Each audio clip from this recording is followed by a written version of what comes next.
Jadi di Desa Ngompro ini mulai berbudidaya organik sejak tahun 2016 ketika saya menjabat sebagai Kepala Desa Ngompro, yang waktu itu ada rencana program Kartu Tani, bahwa di dalam Kartu Tani itu ada kuota pupuk. Padahal kebiasaan pemakaian pupuk petani kami ini sudah melebihi dari kuota pemerintah. Jadi kami berpikir ke depan bahwa untuk menanggulangi, mencarikan solusi petani ini biar tidak ketergantungan dengan pemakaian pupuk yang luar biasa ini, kami mencoba beberapa studi banding ke beberapa tempat keterkaitan dengan budidaya organik. Di akhir tahun 2016 saya mencoba untuk langsung terjun ke budidaya organik. Alhamdulillah musim pertama berhasil, musim kedua berhasil, terus akhirnya kami berembuk dengan tokoh masyarakat, baik itu BPD, LPMD maupun perangkat desa, untuk berdiskusi keterkaitan dengan budidaya organik untuk menanggulangi ataupun mencari solusi keterlangkaan pupuk atau kebiasaan pemakaian pupuk petani kami yang sangat luar biasa banyaknya ini. Jadi setelah beberapa kali mencoba berhasil ini, akhirnya dievaluasi dengan kita musyawarahkan dengan teman-teman atau tokoh-tokoh masyarakat ini, sepakat bahwa di awal tahun 2018 kami menganggarkan dari dana desa ini untuk melakukan pelatihan budidaya organik. Alhamdulillah antusias masyarakat untuk mengikuti pelatihan ini sekitar 60 orang dan terjun langsung ke budidaya organik. Jadi dengan pelatihan ini kami diberi pelatihan ke seluruh petani Desa Ngompro ini. Insya Allah seluruh petani masyarakat Desa Ngompro ini sudah mengetahui ilmu-ilmu organik. Efeknya apa yang kita rasakan? Bahwa dengan kemandirian, bahwa kita sudah mandiri di pupuk, mandiri pestisida, mandiri benih, alhamdulillah pasar juga sudah mandiri. Ini insya Allah petani organik ini akan lebih sejahtera.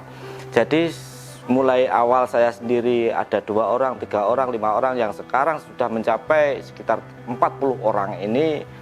Lambat laun saya yakin pertanian organik ini menjadi idola petani. Karena apa? Karena petani akan menjadi berdaya, petani akan menjadi mandiri, sehingga kesejahteraan mereka akan meningkat. Saya menginginkan kegiatan organik ini di Desa Ngompro karena dengan alasan saya sendiri sebagai lulusan sarjana di pertanian, dan juga ya saya sendiri juga sebagai petani. Jadi saya sering mendengar permasalahan-permasalahan petani yang disampaikan oleh bapak saya sendiri, istilahnya dari petani-petani sekitar. Terutama banyaknya sekarang ini serangan OPT yang semakin meningkat, hama penyakit itu semakin meningkat. Dengan berbagai alasan itu saya mencoba untuk mencari solusi, istilahnya seperti itu, untuk mendapatkan solusi yang terbaik. Ternyata dari berbagai saya belajar dari mana-mana, dengan Pak Joko juga saya koordinasi, ternyata yang baik-baik dengan budidaya organik.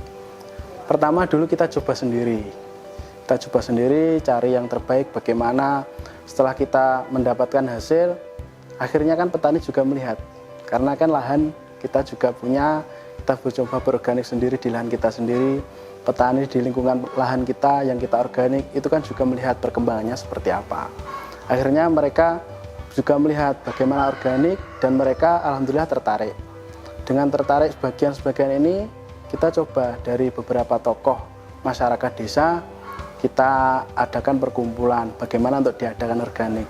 Mbah Joko sendiri dulunya kan lurah, alhamdulillah ada program yang pas untuk mengadakan pemberdayaan masyarakat melalui pelatihan organik ini. Kalau dulu kan bapak itu kan petani konvensional lah istilahnya. Apa-apa ya pupuk ya seperti biasa pakai pupuk kimia sintetis. Pestisida ya pakai pestisida yang beli di toko-toko seperti itu, yang kimia sintetis itu juga. Instan lah istilahnya. Pokoknya ada hama ini semprot ini, pokoknya hama ini semprot ini. Tanpa kita sebenarnya kan dari petani yang paling baik itu kan pengamatan terlebih dahulu sebelum kena serangan. Nah, dengan budidaya organik ini kita mengajarkan petani untuk lebih memahami sistem siklus hama penyakit sehingga kita lebih cepat untuk menangani sebelum terkena serangan. Saya bersama 3 rekan saya yaitu 2 rekan saya yaitu Bu Darwati sama Bu Lasmiatun. Kami memasarkan produk beras kami kepada masyarakat, terutama masyarakat Ngawi. Untuk produk kami jenis-jenisnya ada 7 macam, yaitu beras mentik susu atau kami lebih singkat dengan mensu. Kemudian beras mendek wangi atau menwa, kemudian beras merah, beras hitam, kemudian ada brown rice atau beras coklat, kemudian ada mixed rice, ada kemudian beras ciherang. Itu dari produk kami semuanya. Kalau kemasan kami ada beberapa ya. Kalau untuk kemasan vakum, sementara ini kami hanya kemasan 1 kiloan. Untuk 2 kiloan sama 5 kiloannya sementara belum, karena terkait dengan mesin vakumnya. Kemudian untuk kemasan sealer kami ada yang 1 kilo, 2 kilo sama 5 kilo. Awal pemasaran di organik itu sangat sulit sekali, karena untuk merubah mindset masyarakat dari beras konvensional ke beras organik itu sangat susah sekali.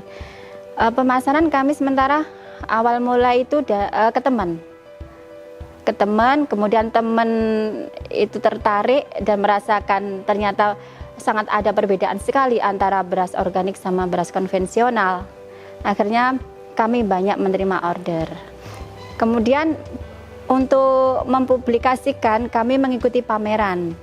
Waktu itu kami masih menggunakan label beras sehat karena masih belum ada sertifikat organik. Kami belum tersertifikat. Nah, setelah kami melakukan pameran-pameran, kemudian dinas mengetahui keberadaan kami digandeng sama pihak dinas pertanian untuk diajak pameran keluar kota.